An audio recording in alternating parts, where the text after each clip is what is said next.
Saudações, eu sou o Android e nesse vídeo eu vou fazer os dubladores que não combinaram com os personagens. Lembrando que é baseado 100% na minha opinião, talvez tenha um pouco de opinião popular, talvez tenha. Só lembrando também que esse vídeo não é nenhuma forma de ataque, não estou incentivando nenhuma forma de ataque, eu não quero o mal desses dubladores, nada disso.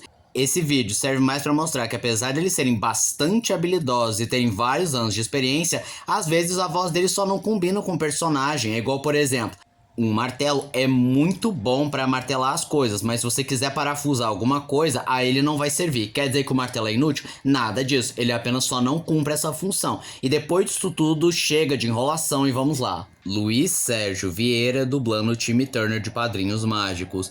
De fato, ele é um excelente dublador, ele é muito conhecido por ser o dublador do Blue e do Super Choque, que eu gosto bastante da dublagem dele, mas infelizmente pro Timmy Turner, eu sei que ele tentou se diferenciar um pouco, tentando se aproximar do original, mas o problema é que o Timmy Turner sempre teve um padrão de voz com os dois dubladores anteriores que tinham vozes muito parecidas, então colocou um padrão e a gente ficou ouvindo por anos e mais anos um padrão específico que infelizmente ele não ia conseguir fazer porque a voz dele não é igual dos outros dois dubladores. E aí na tentativa de se aproximar do original e talvez tentar fazer uma voz mais aguda para se aproximar do original ou diferenciar, acabou deixando um pouco agudo demais e incompatível com o personagem. Charles Emmanuel e Ash de Pokémon. Cara, não tem como. O Fábio Lucindo acaba que é a voz definitiva do Ash, não só porque foi ele que dublou o Ash por muitos anos, então por consequência a gente tem a voz do Fábio Lucindo na nossa cabeça, e independente da competência ou incompetência do dublador, ele claramente sofreria muita crítica e geraria muito estranhamento, a menos assim que ele tivesse uma voz muito parecida com o do Fábio Lucindo, o que até onde eu sei, não tem ninguém que tenha a voz parecida com ele. E com o Charles, apesar de eu gostar bastante do trabalho dele, eu não posso negar que parece que ele caiu na armadilha de fazer a voz do Ben 10, aí ficou um sentimento de ele é o Ben 10? É o Ash? Tá tentando fazer o Ben 10? É óbvio que provavelmente ele tentou fazer a mesma técnica do Fábio Lucindo, tentou deixar a voz mais aguda para dar um ar mais infantil, mas eu acho que o problema é que ele criou essa identidade pro Ben 10, então qualquer coisa que ele tente fazer nesse estilo de voz vai ficar parecendo o Ben 10. Duda Ribeiro como Batman. Vamos devagar. Quando é um Batman mais novo, mais inexperiente, que não passou por tanta coisa, eu já acho que combina. Agora, quando é um Batman bem mais experiente e até mais velho, devo dizer, eu já acho que não combina, porque apesar dele fazer uma ótima voz pro Batman, mesmo ele fazendo a voz do Batman, você ainda sente uma certa jovialidade, posso dizer até uma felicidade, esperança, algo que, por exemplo, um Batman Cavaleiro das Trevas não cairia muito bem.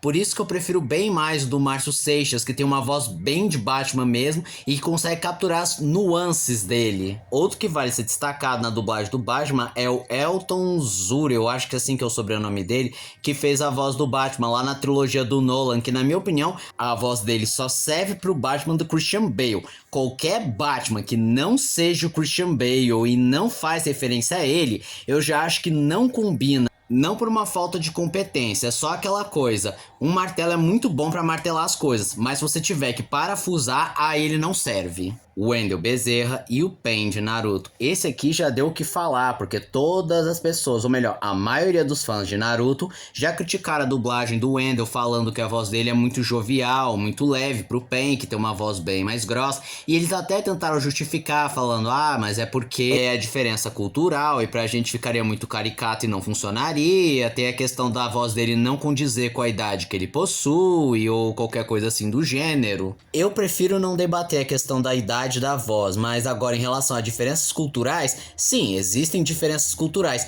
mas nesse caso não é um aspecto, por exemplo, do Goku lá no japonês, que tem uma voz de uma mulher, porque a voz fina representa inocência, então o Goku mesmo crescido, ele mantém a inocência, mas pra gente é só esquisito. No caso do Pain, é em prol da narrativa, porque a voz grossa dá um impacto, um medo, aquele sentimento de que ele é um vilão perigoso, e aí na dublagem brasileira não tem muito impacto, porque infelizmente o Wendel não consegue fazer uma voz tão grossa sem ficar caricato. É culpa dele? Óbvio que não é culpa dele. De novo, ele é um dublador competente, o problema foi a direção que quis colocar ele. Carlos Saidi no Shadow de Sonic Boom. Esse aqui chega a ser engraçado, porque escolheram ele pra dublar o Shadow na versão do Sonic Boom. Vamos começar que a voz do Carlos Saidi e do Reginaldo Primo não são parecidas, então já dá aquele estranhamento, mas o que torna as coisas mais engraçadas, pra dizer o mínimo, é que a alternativa que o Carlos Saidi escolheu, provavelmente por conta da direção, é que a voz escolhida ficou muito quebradiça e caricata, o que deixou o personagem, que é muito querido, que tem a fama de Ed,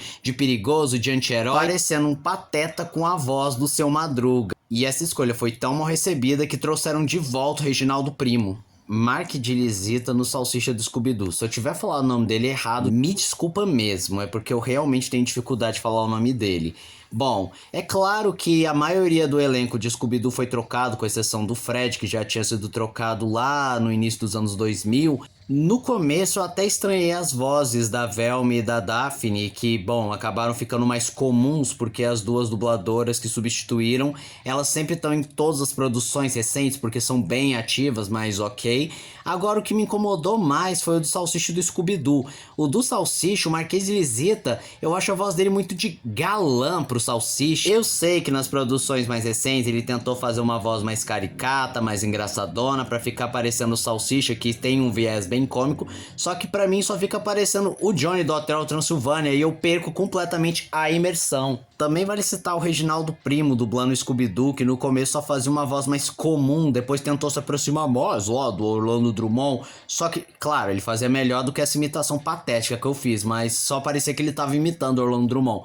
E aí foi substituído pelo Briggs, que de fato é o herdeiro legítimo do Orlando Drummond, mas pelo fato do Briggs ter feito várias vezes a voz do Scooby-Doo em podcasts, ou imitando, colocando em qualquer cena aleatória, pra mim eu também acho que ele só tá imitando Orlando Drummond e não tá dublando. Rafael Rossato e o Chris Pratt dublando o Garfield no último filme do Garfield. Eu citei logo os dois de uma vez porque o problema foi ter colocado o Chris Pratt dublando o Garfield, que não tem nada a ver a voz com o Garfield. E aí chamaram o Rafael Rossato só pra padronizar a voz do Chris Pratt aqui no Brasil, e aí acabou dividindo o mesmo problema. O Garfield ficou com um aspecto de galã, mais jovial, que pra quem conhece o mínimo do Garfield ou entende mais ou menos a energia do personagem, é muito esquisito e destoante, é o mesmo que você ver um filme de terror slasher e de repente os personagens começam a fazer uma coreografia de musical. Raul Rosa dublando o Justiceiro. Quando o Justiceiro apareceu lá na série do Demolidor e ganhou sua própria série,